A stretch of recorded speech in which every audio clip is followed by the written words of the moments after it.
안녕하십니까. 오늘은 2023년 9월 6일 수요일입니다. 오늘도 완전 천사 주는 신인 68페이지 밑에서부터 읽어보겠습니다. 마산역에서 서울행 완행열차를 탔다가 대전역서부터 무임승차를 했다는 이유로 서울역에 붙들려 갔다. 소지품 속에서 대통령이 꿈이라는 깨알같이 쓴 일기장을 펼쳐보며 글씨와 한문 실력이 보통이 아님을 확인한 영무원이 헐과 그를 번갈아 쳐다보며 의아해하자 이 헐은 어머니의 산소에서 가져온 것입니다. 어머니가 곁에 계신다고 생각하면 산만하지 않고 위안이 되며 어디든 항상 조심이 돼 탈선할 수가 없지 않겠습니까? 란 말이 영무원들의 마음을 움직였고 그 말 한마디에 여직원들로부터 대견하다는 말과 함께 노자까지 받고는 쉽게 풀려날 수가 있었다.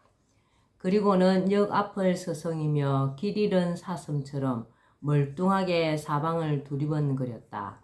막상 갈 곳이 없다고 생각하니 눈앞이 캄캄했다. 말로만 듣던 서울은 농촌과 사뭇 달랐다. 어디가 어딘지조차 몰랐다. 헐벗고 깡말라 누구 하나 반기는 사람이 없었다. 서름에 북받쳤지만 지긋지긋한 머슴살이와 소의 죽음에 진저리가 난 그였기에 그가 살던 마을로 되돌아간다는 것은 죽기보다 싫었다. 어쩔 수 없이 무에서 유를 창조한다는 각오로 이를 악물었고 두 주먹을 불끈 쥐었다. 맨 처음 남대문 시장 입구에서 구두 닦기부터 시작했다. 학교는 광화문에 있는 중학교 과정인 야간 협성 고등공민학교에 입학했다. 문제는 잠잘 곳이었다. 찾아간 곳은 남대문 시장 지하도로에 있는 지게꾼들의 합숙소였다. 그러나 이들의 몸에서 나는 악취와 담배 연기 그리고 몇몇 사람의 구박 때문에 오래 머물 수가 없었다. 어쩔 수 없이 구두 닦기를 접고 중국집 뽀이 노릇을 하다가 도봉산에서 촬영하는 전쟁 영화의 엑스트라로 들어갔다. 산을 오르며 연기를 하던 중 폭약이 터져 하마터면 목숨을 잃을 뻔했다. 그러다가 수유류에 있는 화개사란 절에 들어갔다. 숭산 스님 밑에서 2년 넘게 행자 생활을 하며 불경을 터득했다. 그곳에서 중학교를 졸업하고 고등학교인 협성상업전수학교에 입학했다. 그러나 스님이 포교차 미국으로 떠나는 바람에 절에서 나와 광화문의 내수동에 있는 교회에 들어가 목사의 양아들이 됐고 그 나이에 어린이들에게 성경을 가르쳤다. 돈을 벌기 위해 학생복을 입고 버스에서 볼펜을 파는가 하면 금반지 공장, 폐타이어 공장, 벽돌 나르는 공사장에 들어가 일을 했다. 그런데 벽돌을 지고 건물 위에 오르다가 추락해 의식을 잃기도 했다. 복막염 수술 뒤엔 쉴 새도 없이 버스 조수가 밤늦게까지 기계 정비를 하는 등 고초를 겪었다. 그러다 보니 옷은 성한 게 없었고 학교 갈 시간에 쫓겨 제대로 말리지 않은 젖은 옷을 입고 다닐 때도 있었다. 그나마 열심히 일을 해보지만 입에 풀칠할 정도였고 거처할 곳이 없어 버스에서 지내는 일이 많았다. 자석이지만 추위를 견디기 위해 온몸에 신문지를 감고 잠을 잤다. 한 번은 전구를 끌어안고 자다가 불을 내 쫓겨나기도 했다. 그틀을 고심하던 끝에 서대문 형무소가 내려다 베는 산중턱에다 천막을 쳤다. 거기가 하필 홍제동의 판잣촌이다 보니 동네 아이들이 많이 들락거렸다. 책이 훼손되는 등 무단 출입이 잦자 어쩔 수 없이 산꼭대기로 옮겨야만 했다. 현대판 노숙자 생활과 하등 다를 바가 없었다. 서대문 형무소는 어떤 곳인가? 많은 농지를 소유함으로써 대지주이던 아버지가 소작인들에게 농토를 죄다 나눠주었다는 이유로 다른 지주들로부터 고발돼 졸지에 공산주의자로 몰려 억울하게 사형언도를 받고 6.25 사변이 일어나기 바로 이틀 전에 운명한 곳이다. 그가 태어난 지 6개월이 채 되지 않았다. 자식된 그로선 감회가 남다를 수밖에. 허경영의 이름을 손수 지어준 박식한 아버지가 왜 갑자기 사상범으로 몰렸을까? 그는 그게 궁금했다.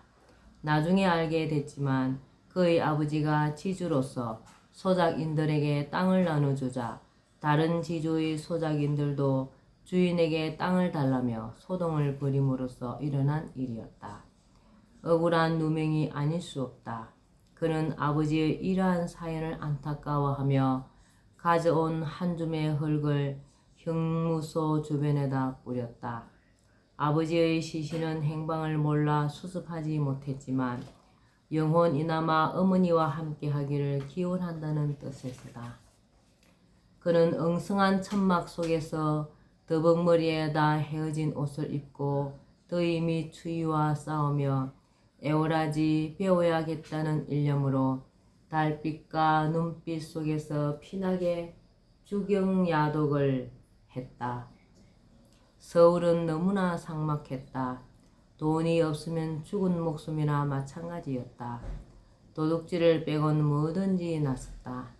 그러나 돈이 되지 않았다. 어쩔 수 없이 호떡으로 끼니를 때울 때가 한두 번이 아니었고 어쩔 땐 동네를 돌아다니며 구걸도 마다하지 않았다. 옷은 헤어져 손수 끼어 입고 다녔다. 그러다 보니 학생들로부터 짜집기란 별명까지 얻게 됐다. 그의 고난은 끊이지 않았다. 겨울철이었다. 강풍에 천막이 날아가 찼던 중 절벽에서 떨어져 다리 부상을 입고 한 달간 학교를 가지 못한 일도 있다. 설상가상이라 할까 가장 견디기 어려운 건 학비 조달이었다. 해결할 일이 막막했다. 어쩔 수 없이 자신의 피를 뽑아 팔 수밖에 없었다. 그러던 어느 날이었다. 사흘 연속 매혈로 인해 병원 앞마당에서 쓰러졌고 교회의 종소리에 겨우 정신이 들어 간호사가 지어준 비타민제를 먹고 기운을 차리기도 했다. 이렇듯 그의 시련과 고통은 말로 표현할 수가 없었다. 제대로 먹지 못해 몇 차례나 허기져 쓰러졌지만 그때마다 용케도 오뚜기처럼 살아남았다. 초인 아니 신인이었기에 가난과 외로움을 딛고 힘든 고비를 넘겼는지도 모른다. 그런 가운데서도 기쁨이랄까 그가 대통령감이란 말을 들을 수 있었던 것은 텐트에서 침식을 하며 야간 학교를 다니던 17살 때였다. 범상치 않은 일이어서 당시를 상술해 본다. 하루는 공부를 하고 있었는데 느닷없이 한 아저씨가 찾아왔다. 영하 35도나 되는 추운 날씨여서 잠시 들리는 사람으로만 알았다. 학생이 여기서 혼자 침식하며 공부를 하는가? 보아하니 부모 형제가 없는 모양이네. 말투로 봐 고아로 생각한 것 같았다. 예, 그렇습니다만 아저씨는 누구시죠? 아저씨는 이곳저곳 두리번거리다가 쌓여진 책에 눈이 멎더니 대뜸 예기치 않은 말을 던진다. 학생을 보니 꼭 대통령을 대하는 것 같구나. 그는 자신을 알아보는 아저씨가 신기했다. 아저씨 관상 보는 분이십니까? 나 이 산 아래에 있는 연세대학교 알지? 거기에 재직 중인 철학과 교수야. 어딘가 모르게 달라 보였다. 아, 그렇습니까? 밥은 먹었는가? 방금 호떡으로 때웠습니다. 호떡이란 말에 어이가 없었던지 잠시 머뭇거리다 정색을 하더니 교수는 친자식을 대하듯 환한 표정을 지으며 말을 잇는데 자네 여기서 고생하지 말고 내 집에 가서 함께 지내는 게 어때? 무슨 말씀을요? 저는 여기가 좋은데요. 그는 교수의 간곡한 말에 끼니나 때울까 하고 이끌리다시피 따라 나섰다. 집이 좋고 컸으며 방이 따뜻했다. 집엔 부인과 그와 동갑내긴 딸이 있었다. 상차림이 눈이 희둥그레질 정도로 근화했다. 상을 물리고 난 뒤 교수로부터 많은 얘기를 들을 수 있었다.